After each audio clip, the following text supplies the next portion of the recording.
প্রিয় ছাত্ররা, সবাই ভালো আছো? তো গত ক্লাসে আমরা এশিয়া মহাদেশের নদ নদী সম্পর্কে আলোচনা করেছি। আজকে আমরা এশিয়া মহাদেশের জলবায়ু এবং স্বাভাবিক উদ্ভিদ সম্পর্কে আলোচনা করব। তো আমরা আজকে এশিয়া মহাদেশের জলবায়ু সম্পর্কে আলোচনা করব। এশিয়া মহাদেশের জলবায়ু। দেখো, জলবায়ু কাকে বলে আমরা সবাই জানি। জলবায়ু বলতে কোনো একটি নির্দিষ্ট স্থানে 30 থেকে 35 বছরের আবহাওয়ার গড়কে বলা হয় ওই স্থানের জলবায়ু। অর্থাৎ কোনো অঞ্চলে জলবায়ু বলতে গেলে 30 থেকে 35 বছর বা 40 বছরে আবহাওয়ার গড়কে বলে ওই স্থানের জলবায়ু। 30 থেকে 35 বছরে আবহাওয়ার গড়কে বলা হয় আবহাওয়ার গড়কে ওই স্থানের জলবায়ু বলে। তাহলে জলবায়ু হচ্ছে কোনো স্থানে 30 থেকে 35 বছরের আবহাওয়ার গড়কে বলা হয় ওই স্থানের জলবায়ু। তো এখন আমরা একটু আলোচনা করব এশিয়া মহাদেশের জলবায়ু বৈচিত্র্যের কারণগুলো। তো একটু বলে দিই, বিভিন্ন বিষয়গুলো জলবায়ুকে প্রভাবিত করে। যে সমস্ত বিষয়গুলো জলবায়ুকে প্রভাবিত করে সেই সমস্ত বিষয়গুলোর মধ্যে রয়েছে অক্ষরেখার অবস্থান, উচ্চতা এবং সমুদ্র থেকে দূরত্ব। আরও অন্যান্য কারণগুলো রয়েছে। তাহলে আমরা এখানে এশিয়া মহাদেশের জলবায়ু বৈচিত্র্যের কারণগুলো একটু আলোচনা করি। জলবায়ু বৈচিত্র্যের কারণ।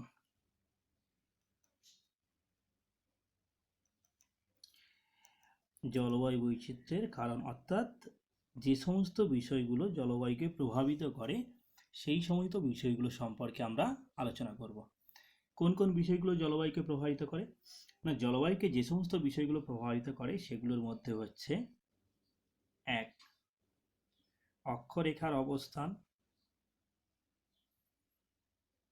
অক্ষরেখার অবস্থান। 2. উচ্চতার তারতম্য বা উচ্চতা। নেক্সট 3 নম্বরে কি রয়েছে না সমুদ্র থেকে দূরত্ব। সমুদ্র থেকে দূরত্ব। তাহলে আমরা এশিয়া মহাদেশে জলবায়ু বৈচিত্র্যের কারণগুলোকে 3টে ভাগে ভাগ করলাম বা 3টে শ্রেণীতে ভাগ করলাম, বা এই বিষয়গুলো জলবায়ুকে প্রভাবিত করে। তার মধ্যে প্রথম হচ্ছে অক্ষরেখার অবস্থান, দ্বিতীয় হচ্ছে উচ্চতা, তৃতীয় হচ্ছে সমুদ্র থেকে দূরত্ব। তো আমরা এই 3টে বিষয় নিয়ে আলোচনা করব। কি কি না অক্ষরেখার অবস্থান, উচ্চতা এবং সমুদ্র থেকে দূরত্ব। তো প্রথমে আসি অক্ষরেখার অবস্থান।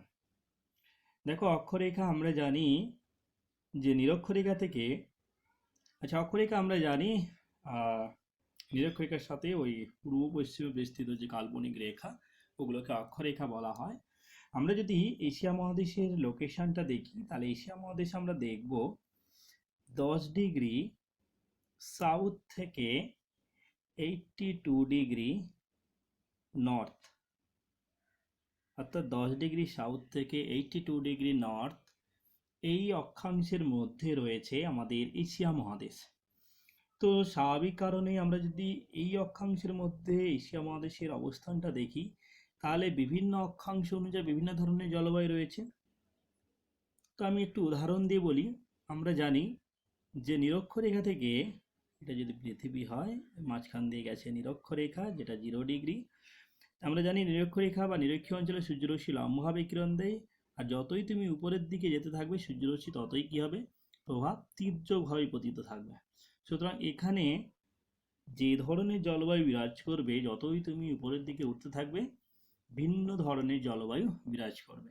তো এখানে দেখো বলা হচ্ছে অক্ষরেখার অবস্থানের ক্ষেত্রে যদি 10 ডিগ্রি অক্ষাংশ থেকে দক্ষিণ অক্ষাংশ থেকে 82 ডিগ্রি উত্তর অক্ষাংশের মধ্যে এশিয়া মহাদেশের অবস্থান হয়, তাহলে এখানে বিভিন্ন ধরনের জলবায়ু বিরাজ করে। যেমন দেখো, যেমন 0 ডিগ্রি থেকে 10 ডিগ্রি উভয় অক্ষাংশ বরাবর রয়েছে নিরক্ষীয় জলবায়ু এই অংশে, তারপরে হচ্ছে 10 থেকে 30 ডিগ্রি উভয় অক্ষাংশে তুমি দেখতে পাবে। উত্তরে যদি দেখা যায় তাহলে মৌসুমী জলবায়ু দেখা যাবে।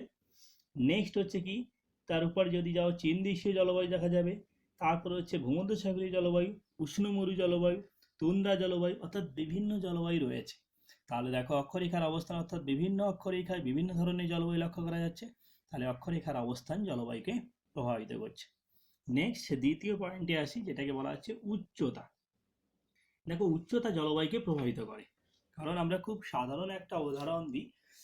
অনেকে ঘুরতে গেছো দার্জিলিং পার্বত্য অঞ্চলে যদি কথা বলি, দেখো তুমি সমুদ্রপৃষ্ঠ থেকে যতই উঁচুতে যাবে ততই কী হবে, ঠান্ডার প্রাবল্য লক্ষ্য করা যায়। অর্থাৎ এখানে আমরা জানি যে সমুদ্রপৃষ্ঠ থেকে প্রতি কিমি উচ্চতা বৃদ্ধিতে এই অংশটা যদি 1 কিলোমিটার হয়, এটা যদি ধরি আমি 1 কিমি, অর্থাৎ প্রতি কিমি উচ্চতা বৃদ্ধিতে এখানে তাপমাত্রা হ্রাস পায় 6.4 ডিগ্রি সেলসিয়াস হারে। আমি যদি সমুদ্রপৃষ্ঠ থেকে 1 কিমি উঁচুতে যাই, তাহলে 6.4 ডিগ্রি হারে কি হবে না, তাপমাত্রা কমতে থাকবে। আমি এখানে লিখে দিই, এত ডিগ্রি সেলসিয়াসে তাপমাত্রা কমতে থাকে। তাহলে তুমি যতই উঁচুতে যেতে থাকবে বা আমরা যতই উঁচুতে যাব ততই তাপমাত্রা কমতে থাকবে। আমরা জানি এশিয়ার মধ্যভাগের পার্বত্য অঞ্চলে গড় উচ্চতা রয়েছে প্রায় 4000 মিটার। এশিয়ার মধ্যভাগের পার্বত্য অঞ্চলের গড় উচ্চতা রয়েছে যদি 4000 মিটার হয়, তাহলে এখানে কি হবে না, যতই উচ্চতা বৃদ্ধি পেতে থাকবে উষ্ণতার পরিমাণ কমতে থাকবে। অর্থাৎ এটা কি করবে না, জলবায়ুকে প্রভাবিত করবে। নেক্সট 3 নম্বরে আসি সমুদ্র থেকে দূরত্ব। সমুদ্র থেকে দূরত্ব কোনো অঞ্চলের জলবায়ুকে প্রভাবিত করে, কারণ আমরা জানি কোনো অঞ্চল সমুদ্র তীরবর্তী হলে সেখানকার জলবায়ু হয় সমভাবাপন্ন। অর্থাৎ তুমি যদি সমুদ্রের কাছে থাকো তাহলে সেখানে দেখবে সমভাবাপন্ন জলবায়ু, আবার সমুদ্র থেকে যদি দূরে থাকো তাহলে সেখানে এক ধরনের জলবায়ু দেখা যায়, যেমন হচ্ছে চরম ভাবাপন্ন জলবায়ু। তাহলে আমরা যদি এশিয়ার মানচিত্র লোকেশন দেখি, তাহলে এশিয়ার মধ্যভাগটা দেখবে বেশিরভাগ অঞ্চলই সমুদ্র থেকে দূরত্ব, তাহলে এখানেও চরম ভাবাপন্ন জলবায়ুর অবস্থান লক্ষ্য করা যাবে। তাহলে এই সমস্ত বিষয়গুলো কিন্তু জলবায়ু বৈচিত্র্যের কারণ। অক্ষরেখার অবস্থান, উচ্চতা এবং সমুদ্র থেকে দূরত্ব। তাহলে সমুদ্রের কাছাকাছি অঞ্চলে জলবায়ু হবে সমভাবাপন্ন, সমুদ্র থেকে দূরবর্তী স্থানে জলবায়ু হবে চরম ভাবাপন্ন। আমরা জানি এশিয়ার মধ্যভাগের পার্বত্য অঞ্চল, অর্থাৎ এশিয়ার মধ্যভাগের অঞ্চলটা সমুদ্র থেকে অনেক দূরে রয়েছে, যার ফলে ওখানে কিন্তু চরম ভাবাপন্ন জলবায়ু অবস্থান লক্ষণীয়। নেক্সট আমরা আলোচনা করব এশিয়া মহাদেশের স্বাভাবিক উদ্ভিদ সম্পর্কে।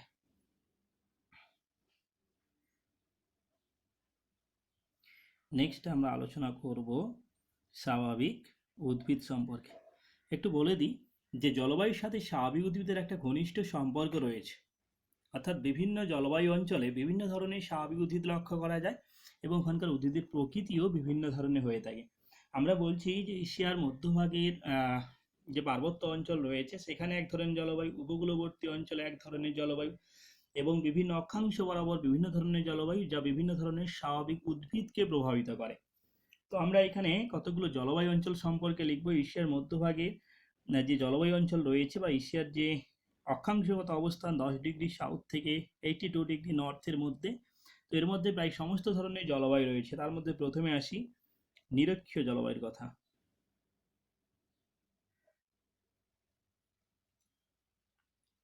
নিরক্ষীয় জলবায়ু, আমি আগেই বলেছি যে জলবায়ুর সাথে স্বাভাবিক উদ্ভিদের একটা ঘনিষ্ঠ সম্পর্ক রয়েছে।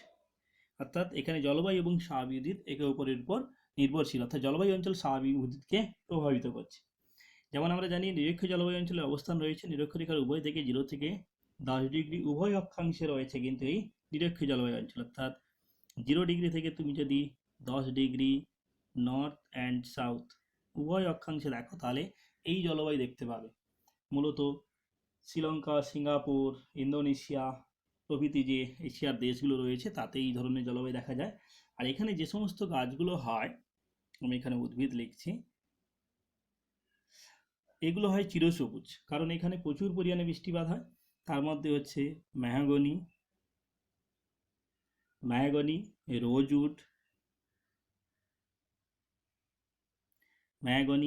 রোজউড, আয়রনউড,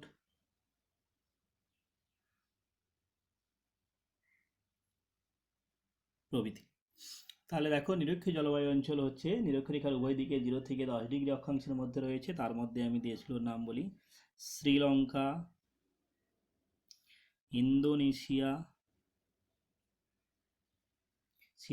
ইন্দোনেশিয়া, সিঙ্গাপুর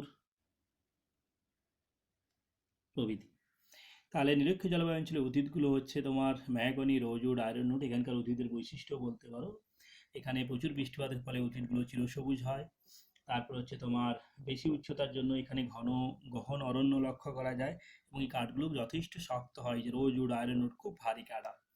নেক্সট আমরা দ্বিতীয় জলবায়ু এবং তার সাথে সম্পর্কিত স্বাভাবিক উদ্ভিদ আলোচনা করব। তো নেক্সট আমরা আলোচনা করব মৌসুমী জলবায়ু। মৌসুমী জলবায়ু, তো প্রথমে বলি মৌসুমী জলবায়ু। মৌসুমী জলবায়ু বলে ভারতবর্ষের কথা মাথায় আসে, কারণ আমরা জানি ভারত মৌসুমী জলবায়ুর দেশ, অর্থাৎ এখানে মৌসুমী জলবায়ু লক্ষ্য করা যায় 10 ডিগ্রি উত্তর অক্ষরেখা থেকে। আমরা যদি 10 ডিগ্রি নর্থ থেকে 30 ডিগ্রি নর্থ এই অক্ষরেখার মধ্যে যদি অবস্থান দেখি, তাহলে দেখব কি না ভারত, বাংলাদেশ, পাকিস্তান এই সমস্ত দেশগুলোতে এই মৌসুমী জলবায়ু দেখা যায়। আর মৌসুমী জলবায়ু অঞ্চলে যে উদ্ভিদগুলো দেখা যায়, আমরা জানি মৌসুমী জলবায়ু অঞ্চলের বৈশিষ্ট্য জানি, গ্রীষ্মকাল আর্দ্র হয় এবং শীতকাল শুষ্ক হয়। এখানে চিরসবুজ এবং পর্ণমোচী দুই ধরনের উদ্ভিদ দেখা যায়। তার মধ্যে হচ্ছে তোমার আম, জাম, তারপর হচ্ছে তোমার পর্ণমোচী সেগুন, শাল প্রভৃতি উদ্ভিদ এখানে দেখা যায়। এবং এগুলো পর্ণমোচী উদ্ভিদ, অর্থাৎ বছরের একটা নির্দিষ্ট সময় এরা কি করে, তাদের পত্রমোচনের মাধ্যমে রেচন পদার্থ ত্যাগ করে। নেক্সট 3 নম্বরে আসি। এরপরে রয়েছে দেখো চীন দেশীয় জলবায়ু। চীন দেশীয় জলবায়ু, চীন দেশীয় জলবায়ু একটু বলে দিই। এই চীন দেশীয় জলবায়ুটি হচ্ছে চীনের উত্তর দিক ও মাঝখানে এবং দক্ষিণ কোরিয়া এবং জাপানের কিছু অংশে এই ধরনের জলবায়ু দেখতে পাওয়া যায়, যা চীন দেশীয় জলবায়ু নামে পরিচিত। অর্থাৎ দক্ষিণ কোরিয়া এবং জাপান, চীন, দক্ষিণ কোরিয়া এবং জাপান এই সমস্ত অঞ্চলে দেখা যায় এই চীন দেশীয় জলবায়ু অঞ্চল বা চীন দেশীয় জলবায়ু। এখানে যে সমস্ত উদ্ভিদগুলো দেখা যায় তার মধ্যে পর্ণমোচী দেখা যায়, সেগুন, ফার। এছাড়া দেখা যায় চিরহরিৎ উদ্ভিদ মধ্যে মেহগনি, চেস্টনাস প্রভৃতি। নেক্সট দেখো 4 নম্বরে রয়েছে, 4 নম্বরে যে জলবায়ু অঞ্চলের কথা আমরা আলোচনা করব সেটা হচ্ছে ভূমধ্যসাগরীয় জলবায়ু। ভূমধ্যসাগরীয় জলবায়ু। নেক্সট হচ্ছে ভূমধ্যসাগরীয় জলবায়ু। একটু বলে দিই, এখানে ভূমধ্যসাগরের তীরে অর্থাৎ সিরিয়া, নেক্সট হচ্ছে তোমার লেবানন, তুরস্ক, তারপরে হচ্ছে তোমার জর্ডন প্রভৃতি অঞ্চলে দেখা যায় এই ভূমধ্যসাগরীয় জলবায়ু। এই ভূমধ্যসাগরীয় জলবায়ু অঞ্চলের একটা প্রধান বৈশিষ্ট্য রয়েছে, আমরা মৌসুমী জলবায়ুর ঠিক বিপরীত অবস্থান এখানে বলতে পারি। কারণ আমরা জানি মৌসুমী জলবায়ু হচ্ছে গ্রীষ্মকাল আর্দ্র এবং শীতকাল শুষ্ক, আর এখানে ঠিক উল্টো, অর্থাৎ শীতকাল আর্দ্র। আমি এখানে লিখে দিই, শীতকাল আর্দ্র আর গ্রীষ্মকাল শুষ্ক। এটা হচ্ছে মৌসুমী জলবায়ুর ঠিক বিপরীত অবস্থা। আর এখানে প্রচুর পরিমাণে ফল পাওয়া যায়, অর্থাৎ ফল জাতীয় উদ্ভিদ এখানে দেখা যায়। তার মধ্যে রয়েছে জলপাই, আমরা জানি জলপাই থেকে অলিভ অয়েল প্রস্তুত হয়, জলপাই, আঙ্গুর, বিভিন্ন ধরনের লেবু এখানে খুবই পাওয়া যায়। এছাড়া এখানে কি না, এখানে কক, ওক প্রভৃতি উদ্ভিদও এখানে জন্মায়। এটা হচ্ছে ভূমধ্যসাগরীয় জলবায়ু। নেক্সট আমরা আলোচনা করব ভূমধ্যসাগরীয় জলবায়ুর পরে রয়েছে উষ্ণ মরু জলবায়ু অঞ্চল। একটু বলে দিই, উষ্ণ মরু জলবায়ু অঞ্চল আমরা যা সহজেই বলতে পারি, এই অঞ্চলের উষ্ণতা তুলনামূলকভাবে বেশি হয়, তাই জন্য এখানে উষ্ণ মরু জলবায়ু নামকরণ হয়েছে। উষ্ণ মরু জলবায়ু অঞ্চল অর্থাৎ মরুভূমি অন্তর্ভুক্ত এবং এই অঞ্চলে বৃষ্টিপাত খুব কম হয়। যেমন আমরা যদি বলি ভারত এবং পাকিস্তানের থর মরুভূমি, ভারত ও পাকিস্তানের থর, আর কি রয়েছে, আর হচ্ছে তোমার ইরাক, ইরান, কুয়েত প্রভৃতি অঞ্চলগুলো রয়েছে উষ্ণ জলবায়ু বা উষ্ণ মরু জলবায়ুর অন্তর্ভুক্ত। এখানে যে সমস্ত উদ্ভিদগুলো জন্মায় তার মধ্যে রয়েছে বাবলা, ফণিমনসা। অর্থাৎ এখানে শুধু কাঁটা জাতীয় উদ্ভিদ দেখা যায়, তার কারণ হচ্ছে যেহেতু মরুভূমি অঞ্চল, তাই এখানে কাঁটা জাতীয় উদ্ভিদগুলো জন্মায়। তার কারণ হচ্ছে এই গাছগুলো তাদের অভিযোজনগত বৈশিষ্ট্য এখানে প্রকাশিত হয়। অর্থাৎ আমরা জানি মরুভূমি অঞ্চলে মানে জলের সংকট রয়েছে, তার ফলে গাছের কিছু বৈশিষ্ট্য রয়েছে, অর্থাৎ এদের পাতাগুলো কাঁটায় পরিণত হয়, কাণ্ড মোমের আস্তরণ থাকে, মূল মাটির নিচে বহুদূর পর্যন্ত প্রসারিত হয়। এই হচ্ছে মূলত উষ্ণ মরু জলবায়ু অঞ্চল। নেক্সট আমরা 6 নম্বরে যে জলবায়ু অঞ্চলটি আলোচনা করব সেটা হচ্ছে সাইবেরীয় জলবায়ু। সাইবেরীয়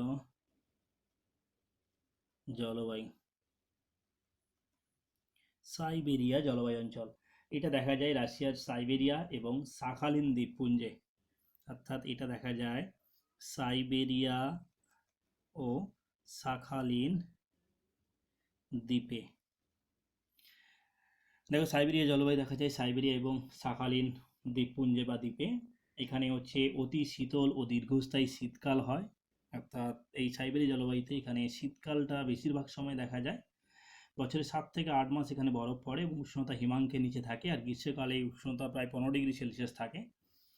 এখানে যে গাছগুলো হয় তার মধ্যে হচ্ছে পাইন ফার, অর্থাৎ সূচলো পাতাযুক্ত পাইন ফার, তারপরে হচ্ছে স্প্রুস, পাইন ফার, স্প্রুস, তারপরে হচ্ছে সিডার প্রভৃতি বৃক্ষ এখানে দেখা যায়। এটা হচ্ছে সাইবেরিয়া জলবায়ু অঞ্চল। এই অঞ্চলের বেশিরভাগ সময় হচ্ছে শীতকাল। নেক্সট হচ্ছে এরপরে যে জলবায়ু অঞ্চলটি রয়েছে সেটি হচ্ছে মূলত তুন্দ্রা জলবায়ু অঞ্চল। তুন্দ্রা জলবায়ু অঞ্চল।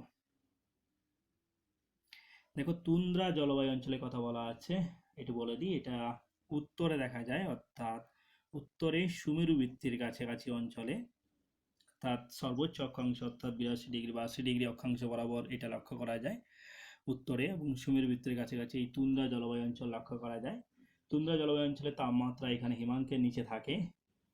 আর তুন্দ্রা জলবায়ু অঞ্চলে কি দেখা যায় না, এখানে মস, অর্থাৎ যেহেতু এখানে সবসময় বরফাবৃত থাকে বলে ওই তোমার কি উদ্ভিদ জন্মানোর যে মাটির বা মৃত্তিকার অভাব থাকে, সেই জন্য এখানে গ্রীষ্মকালে সামান্য ওই মৃত্তিকা সরে গেলে ওখানে মস, লাইকেন প্রভৃতি শৈবাল জাতীয় উদ্ভিদ এখানে জন্মাতে দেখা যায়। এটা হচ্ছে তুন্দ্রা জলবায়ু অঞ্চল। আর একটু বলে দিই, এই যে সাইবেরিয়া জলবায়ুর কথা বলা আছে, এই সাইবেরিয়া জলবায়ু অঞ্চলে যে সরলবর্গীয় উদ্ভিদ রয়েছে, তৈগা বনভূমি, এখানে বলে দিই একটু। তৈগা বনভূমি রয়েছে, যেটা পৃথিবীর বৃহত্তম সরলবর্গীয় বনভূমি বলা যায়, সেটা হচ্ছে তৈগা, যেটা রাশিয়ায় রয়েছে। তাহলে আমরা নেক্সট সর্বশেষ তুন্দ্রা জলবায়ুর কথা বললাম। এখানে সবসময় শীতকাল বা শীতল ঋতু বিরাজের জন্য এখানে মস, লাইকেন প্রভৃতি শৈবাল জাতীয় উদ্ভিদ জন্মায়। তো এই হচ্ছে স্বাভাবিক উদ্ভিদ। তো স্বাভাবিক উদ্ভিদের সাথে জলবায়ুর একটা সম্পর্ক রয়েছে। সেই হিসাবে আমরা যদি দেখি যে 10 ডিগ্রি থেকে 82 ডিগ্রি, অর্থাৎ 10 ডিগ্রি দক্ষিণ থেকে 82 ডিগ্রি উত্তর অক্ষরেখার মধ্যে যদি আমরা এই জলবায়ু অঞ্চলগুলো দেখি, তাহলে নিরক্ষ জলবায়ু, মৌসুমী জলবায়ু, চীনদেশী জলবায়ু, ভূমধ্যসাগরীয় জলবায়ু, উষ্ণ মরু জলবায়ু, সাইবেরিয়া জলবায়ু এবং সর্বশেষ হচ্ছে তোমার তুন্দ্রা জলবায়ু অঞ্চল, এই অঞ্চলগুলো পাওয়া যাবে। তো এইগুলো একটু ভালো করে লক্ষ্য করবে। আর নেক্সট ক্লাসে আমরা এর সাথে সাথে এই জলবায়ু অঞ্চলগুলোর পরের ক্লাসে আমরা ম্যাপিং লোকেশনের ক্ষেত্রে দেখাবো। তো আরেকটু বলে দিই, আমরা পরে ম্যাপ লোকেশন আলোচনা করব, মানচিত্র বা ম্যাপ পয়েন্টিং। তো সেক্ষেত্রে আমরা এই জলবায়ু অঞ্চলগুলোকে সেখানে সহজেই দেখাতে পারবো।